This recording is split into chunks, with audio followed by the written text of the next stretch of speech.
Si ballaaran oo uu hogaaminayo wakiilka qaramada midoobay ee Soomaaliya James Swam ayaa maanta soo gaaray magaalada Kismaayo ee xarunta ku meel gaarka ee dowlad goboleedka Jubbaland waxaana kulan la qaatay qaybaha kala duwan ee ururada bulshada ee ka dhisan degmada Kismaayo iyo sidoo kale madaxda ugu sareysa maamulka Jubbaland waxaana kulanka looga hadlayay qodobo ay ka mid yihiin dhamaystirka dastuurka la dagaalanka al-shabaab iyo sidoo kale arrimaha doorashada markii uu soo idlaaday kulanka ayay si wadajir ah warfidiyeenka ula hadleen madaxweynaha dowlad goboleedka Jubbaland mudane ahmed maxamed islaam iyo sidoo kale wakiilka qaramada midoobay ee Soomaaliya Mr James Swam qodobo saldhigu ah wada hadaladeeduna waxay ahaayeen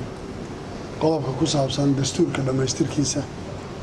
iyo doorashada 2020 arrinta deen cafinta iyo xoreynta deegaanada maqan iyo la dagaalanka shabaabka iyo sugitaanka amniga arrinta dastuurka waxaan isla qaadanay dhamaystirka dastuurka inuu yahay qodob dhexaadka dowladnimada hore u socodka iyo Soomaalidu waxa kaliya isugu iman karaysa inay tahay in heshiiskaas ay gashay ee dastuurka ah ama constitutionka inay noqoto midka base-ka u ah dowladnimada Soomaaliya taana ay cid waliba ra'yiga ku leedahay iyo shaqada ay ku leedahay ka qabato arrinta doorashooyinka 2020 waxaan isla qaadanay ka wada hadalay ra'yiga iyagu yahay inay tahay wax u baahan wada tashi inay ka wada tashadaan dadka stakeholderska ah dowlad goboleedyada dowladda federaalka iyo cid kastoo ay khusayso oo arrintaas doorashooyinka ay muhiim u tahay in la talageliyo oo taladu ay noqoto talo la wada leeyahay wax qof qaadan kara inaysan ahayn la dagaalanka al-shabaab iyo in amniga la sugo wuxuu ahaa qodob aad xasaasi oo muhiimna ah waxa ugu badan ay ahayd in loo baahan yahay in laga shaqeeyo si dhab ah in la dagaalamo shabaab wadanka la xoreeyo la xisaabtamo ciidamada la isu keeno kuwa amisom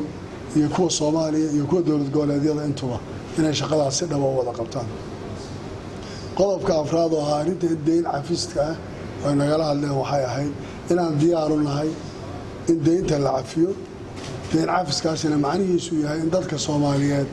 ay bal hore u soo dhaqaaqi karaan oo taa macnaheedu uu noqonayo culays saaran Soomaalida oo ilmaha dhalan doona waxay tahay wax dul saaran taas ay keeni karto horumar iyo talaabo hore in loo qaado arrinta deyn cafisku markaa waxay ahayd qodob aad u muhiimsanaa oo aan isla qaadanay arrintaas in laga wada shaqeeyo dhamaystirka arrinta deyn cafiska ka bacdi si Soomaaliya ay u hesho inay dhaqaalana samaysato horena ay uga socoto waxa soo raacay waxay arrinta Jubbaland oo ahayd mid u baahan in laga wada shaqeeyo guud ahaan dowladda federaalka iyo dowlad goboleedyada iyo isu imaatikooda iyo midayntooda iyo wada tashigooda si qodobadaas oo dhan ay u hirgalaan waxay ku xiran tahay waan isla sheegnay inay tahay wada shaqeynta dowladda dhexe iyo dowlad goboleedyadu inay saldhig u tahay qaabka in loo sameeyo Jubbaland horey bay u socotay dib u heshiisiin badan baan galay wax badan baan ka soo shaqeynay waxaan rajaynayaa saaxiibada safarkooda dambena inay sidaas ka fiican waxaan kala hadalay dhibaatooyinka ay keeneen daadadku oo magaalooyin badan oo gobolka ka mid ah roob badan ay ka deen webigu hadda agteenu marayaa soo fatahay dhulka kale iska daayay ay u baahan yihiin dadka deegaanka inay helaan xuquuqda ay ku leeyihiin kaalmada caalamiga la bixinayo qoliyaha qaarkood EU-da iyo African Union iyo gooni aan soo aragnay iyagana guud ahaan arrimahaas aan ka wada hadalay aad baad u mahadsantahay. Thank you very much. Good afternoon.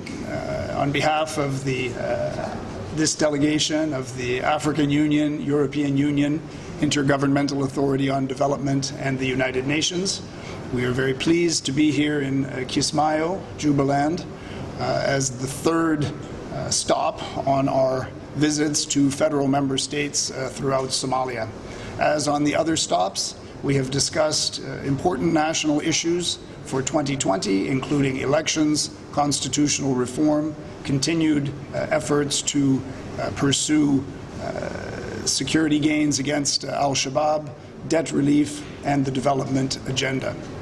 And we've benefited from our consultations with a mix of political leaders, civil society organizations, elders, and others.